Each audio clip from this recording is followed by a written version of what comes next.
you're going to sit in jail because you can't listen.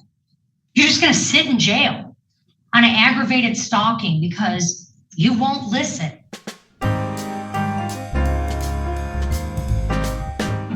Good afternoon, Judge Shackelford from the People, PNRP 8690. Good morning, or good afternoon, Your Honor. This is the girl of the Neighborhood Defender Service, P86432, appearing on behalf of Stephanie Harris. All right, and we're holding this exam, is that correct?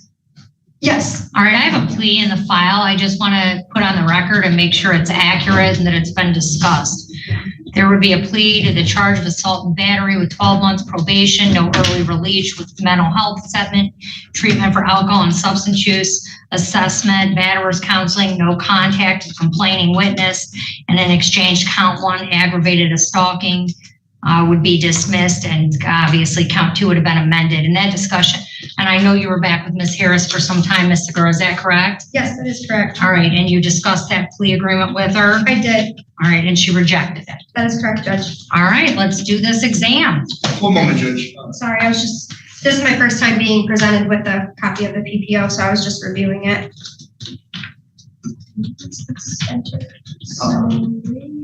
No, that's right. 17 served on July 18th. Okay, cool. Will you just email me a copy of it? Yes. So that I have it for the records? Cool. Judge, I just talked about the defense. They'll stipulate to the PPO where the victim who's about to testify, LaShawn Devontae Holmes, had a PPO issued against the defendant in this matter, Stephanie Harris, and it was issued on July 17, 2025 and served on July 18, 2025. Yes, Judge, I just reviewed that and talking with Ms. Harris, we will stipulate to the existence of a PPO that was in place. All right, so let me just ask real quick, just so I'm clear, was the PPO served and in place on the date this incident is alleged to have occurred? Let me double check, Judge, but I believe so. I mean, because no, because the charge is aggravated stalking, but the stalking of the facts of the case began after served per the witness who testified. Well, that's what I'm asking. Yes. Was she served the PPO before this incident occurred? She was served and then the incident occurred. That's what I'm asking. Yes. And all right, and that's stipulated. Yes. Yes, correct. All right, any other preliminary matters that need to be addressed? No, Judge. Just a mutual order of sequestration if there's anyone present in the courtroom that is potential a witness against Ms. Harris. All right, and I see the complainant is present, Mr. Holmes. And Mr. Holmes, who's that with you? All right, ma'am, I don't know if you have the potential of being a witness or not. I don't know if you've seen anything, heard anything over the course of this case. I want you to understand, I mean, Mr. Waranga, I don't know if it's your opinion that she is or isn't a witness. She could possibly, but I would prefer she sits out. Yeah, and so ma'am, it's just if you sit in here and listen, you're done. You can't testify at trial. All right, pause real quick. Come on up. Detective Oliver, can you raise your right hand? Do you solemnly swear or affirm the contents of these affidavits are true to the best of your knowledge and belief? Yes, Your Honor. Okay. And are both of these vehicles currently in custody? It's just one vehicle. I just provided the court with their own separate copy. So I know you guys usually have a copy. Oh, one is a copy for me. Yes, ma'am. Gotcha. Okay, give me just a second, okay? Thank you.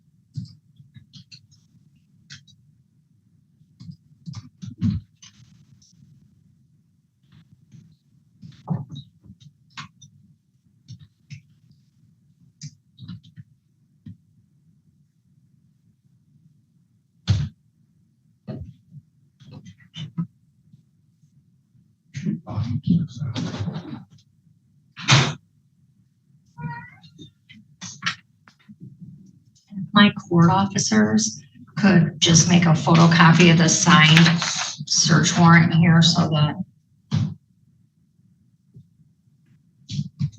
we have a copy of it for the deputy court administrator. So just make a photocopy before it goes to Detective Oliver. All right, ready? Call your first witness. Thank you, Judge. Yes, we call Sean Devonta Holmes.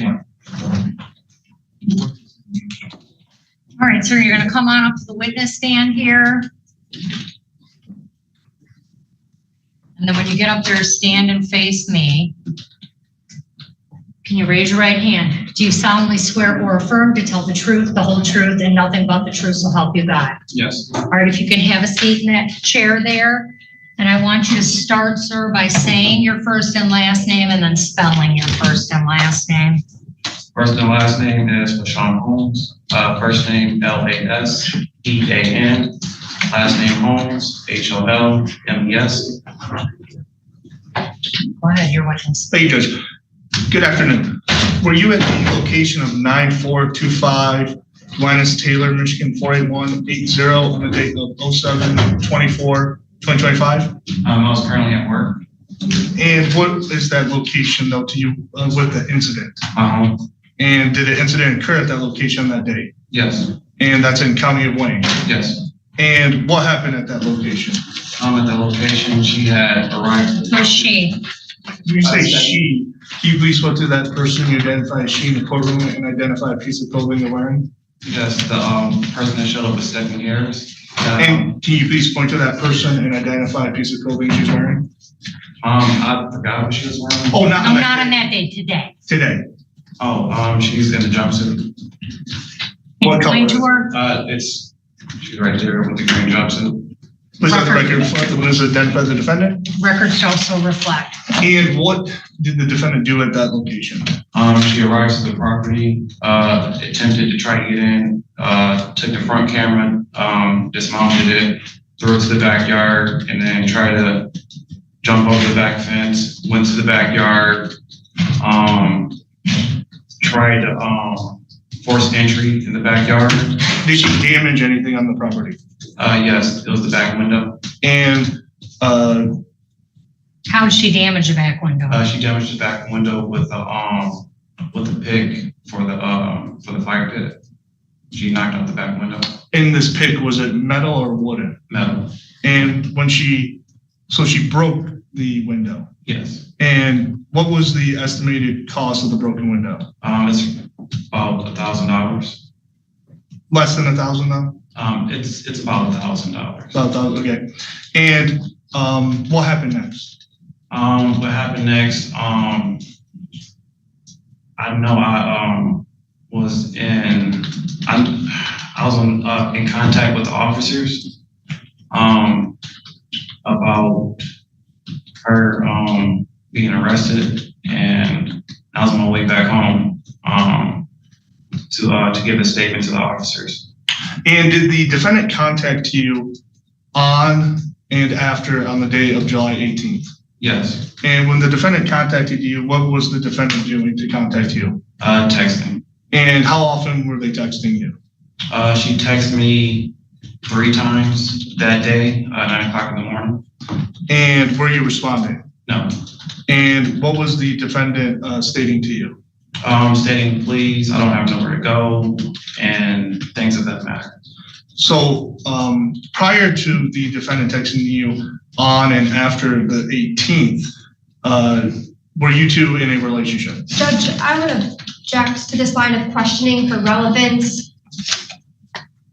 Well, Judge, It's if a you'll... charge of aggravated stalking. Yeah. How is her contacting him not, and there's a PPO that's been stipulated to, how's that not relevant? Judge, so I wasn't provided with any information regarding these alleged texts. So I was not put on notice that this was even for the basis of the charge. So that's why I would argue that it's not relevant, because Do you have the text? From my understanding, I do not have the text, but I can... We could testify to him. Yeah. He can testify to him. I mean, I'll order that any text messages or calls be preserved. And so if you have proof of those messages that you're testifying to today, you have to turn them over to the prosecutor so the defense counsel can view them as well prior to a trial date. You understand that? Yes. All right. But if he could testify to them. Go ahead. Thank you, Judge. And were you previously in a relationship with the defendant? In the past. And at the point of on July 18th, on or after when you received his text messages, was the relationship over? Yes, it was over. And you wanted no further contact with the defendant? Correct. And the defendant continued to contact you? Yes. And you did not respond? Correct. And how did this make you feel when the defendant kept trying to contact you and text you? Uneasy, because I don't want any contact. How did it make you feel? I'm sorry. Uneasy. And what did you do because of the defendant continuously trying to contact you? I just ignored the text messages from the And did you get a PPL on against the defendant? Yes. Because she was keeping the contacting you? Yes. One moment, Judge.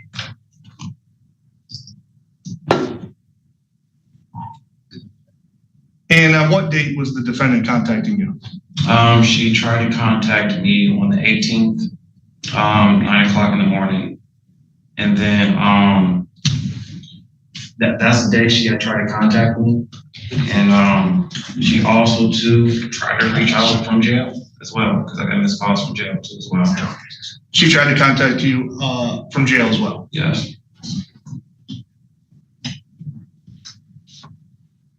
And that was after the 18th? Yes. Just recently? Yes, ma'am. Your Honor.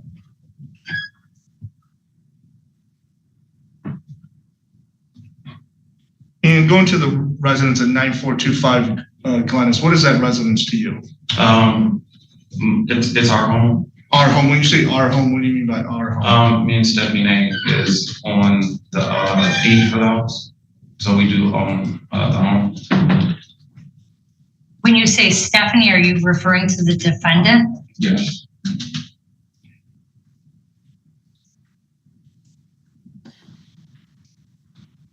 No further questions, Judge. Ross? Yes, Judge. You just indicated that the property that was alleged to have been damaged also belongs to Ms. Harris, correct? Correct. Okay. And on the day that this happened, the damage that you observed was to one window pane, correct? Correct. It was not, the window had not been fully broken into the home, correct? Correct. Okay. And do you remember giving an estimate to the police officer on the day that this happened? Yes. And you indicated that it would have cost approximately $700 to replace? Just estimated off the top. Okay. Is the estimated cost? And have you since got a different estimate? No. I contacted Home Depot to get it replaced and all. So Okay. But you didn't provide documentation of that quote yet to the prosecutor's office? no. Okay. Additionally, you indicated that she was texting you on the 18th, is that correct? Correct.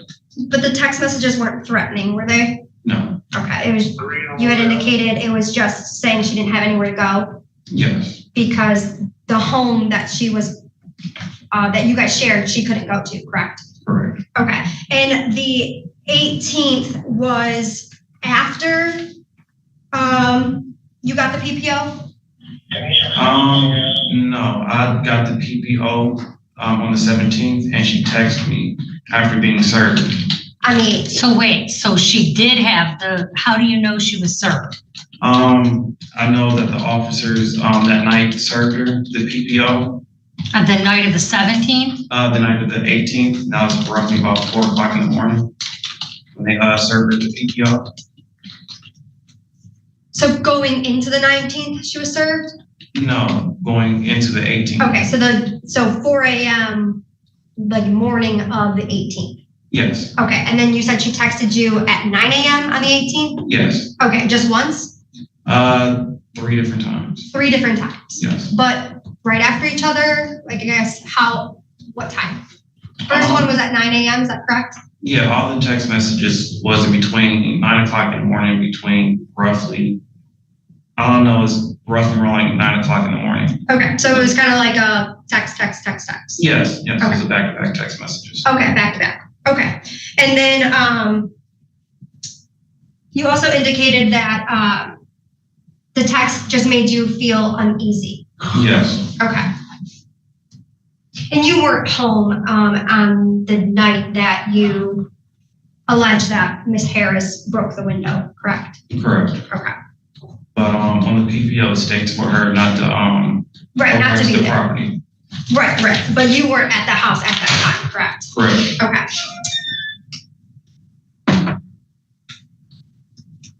I have no further questions, Judge. Any redirect based on the cross? None for the people, Judge. All right, can this witness be excused? Yes, Judge. All right, thank you, sir. You're all set. Thank you, Your Honor. Any further witnesses? The people calling no further witnesses. All right, any witnesses on behalf of defense? No witnesses, Judge. Okay. Judge, the people, oh wait.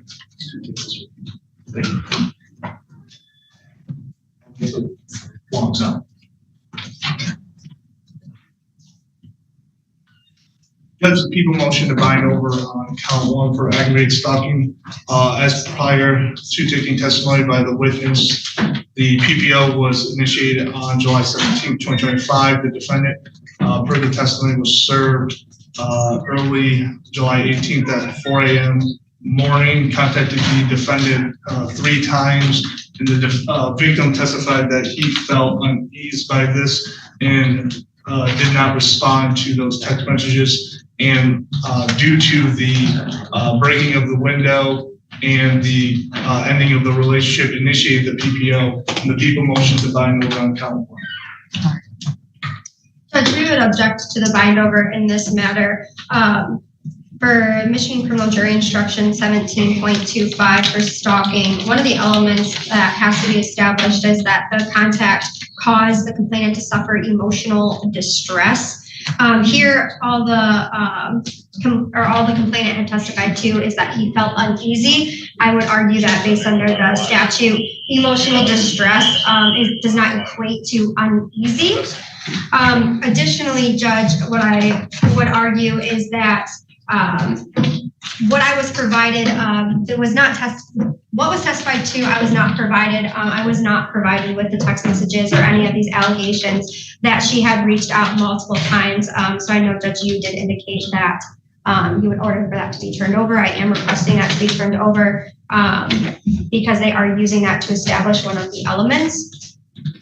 And then thirdly, Judge, while I know this isn't, the misdemeanor isn't warranted a preliminary examination, all I would argue is that under the statute, the charge doesn't survive because Ms. Harris has a property ownership in that property, and so therefore she cannot be charged with destroying her own property. And so I'm not sure if the court is able to dismiss that count, but I would be arguing for that count to be dismissed for that reason as well. All right. Can I see the PPO? Oh, yes, let me go get it again.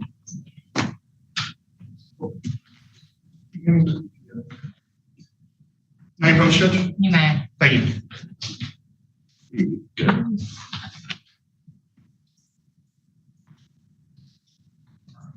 And Judge, I would only add that I just looked up the definition of emotional distress under MCL 750.411H. And the definition of emotional distress means significant mental suffering or distress that may but does not necessarily require medical or other professional treatment or counseling. So again, I would say that the testimony did not fit that standard because he just said that he felt uneasy. So that would amount to emotional distress under the statute.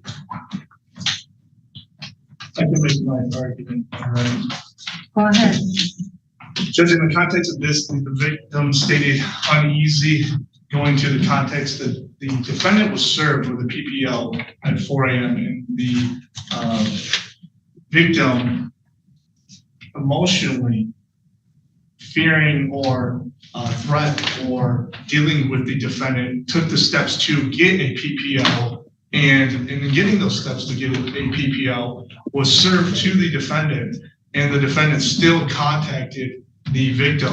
The words going to uneasy could be in this context go to an issue of the fact of harassment or threatening due to the fact that the facts of this case that the defendant did damage the window with the pick and shattered that. So going to the context and harassed and the PPO, taking it all together in the context of him saying uneasy, that could go to the notion of feeling of the emotion of harassed in this situation based on having a PPO in place where the defendant violated and per the victim's testimony, the defendant has contacted the victim through jail as well and continues to contact the victim after this PPO has been initiated. Judge, if I just may briefly respond. Yeah. So under the statute, emotional distress and harassment are defined differently. So emotional distress is not equivalent to harassment.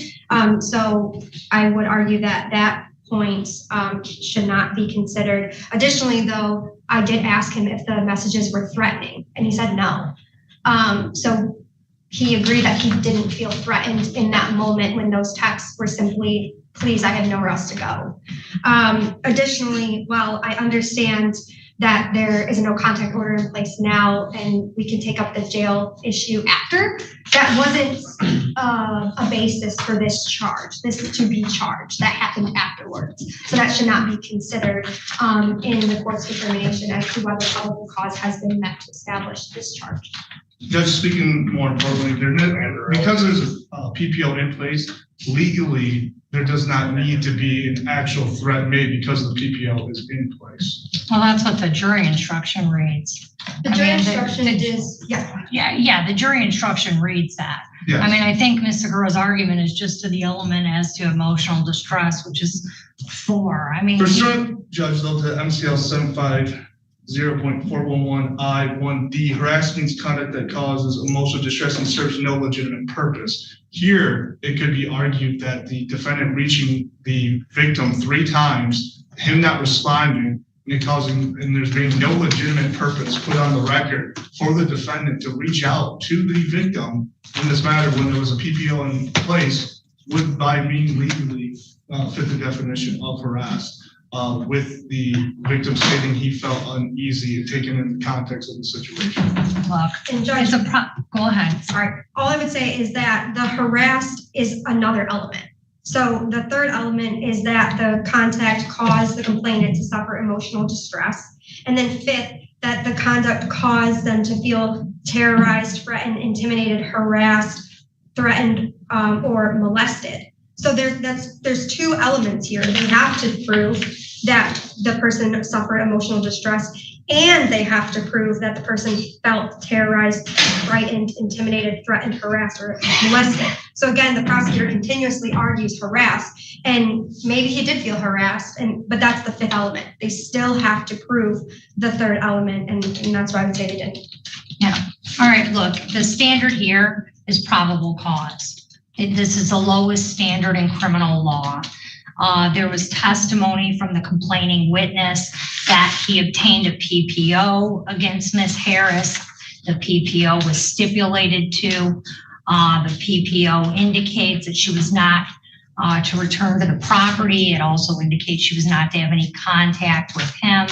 The testimony is that even after receiving the PPO, she contacted him on multiple occasions the morning after receiving the PPO. And then a few days later, she went to the home, pulled cameras off the house, went over a fence, knocked out a back window of the home with a fire pit poker. And he testified he was uneasy. Whether or not that means, there's some evidence for this court to consider it a probable cause standard. What happens downtown is a question of fact for a trier of fact. But for a probable cause standard, there's been some evidence of that element, and it will be bound over. So I am, if one of you wants to prepare an order, I want to sign an order as to 2 things. One is to preserve texts and call logs from the complaining witness that he testified today, if they exist. And the other issue is that, and I know this can be done, I'm not going to block all of Mrs. Harris's jail calls at this point, but I am going to block any calls to his number from the jail. You're gonna sit in jail because you can't listen. You're just gonna sit in jail on an aggravated stalking because you won't listen. You won't listen. I don't know what you would be thinking when you're literally sitting in jail on an aggravated stalking case that you would try and make jail calls to the complaining witness. I mean, that, no, you talk to her. That you don't want to talk to me. You don't want to tell me anything. But anyone that would think that's reasonable is, you know. So can the two of you approach, please? Ma'am, you're bound over to the Third Circuit Court on the charges as written in the complaint and warrant. I am not amending bond based on the allegations that she's continuing to make calls from the jail, which tells me she doesn't listen to court orders. Second order she's alleged to have violated. One is a PPO and then my order to have no contact. So you're bound over to the Third Circuit Court for all future proceedings, and the arraignment on the information date is that she's in custody. 18th. What is it? August 18th, Judge. August 18th. And if both parties can approach real quick on the order.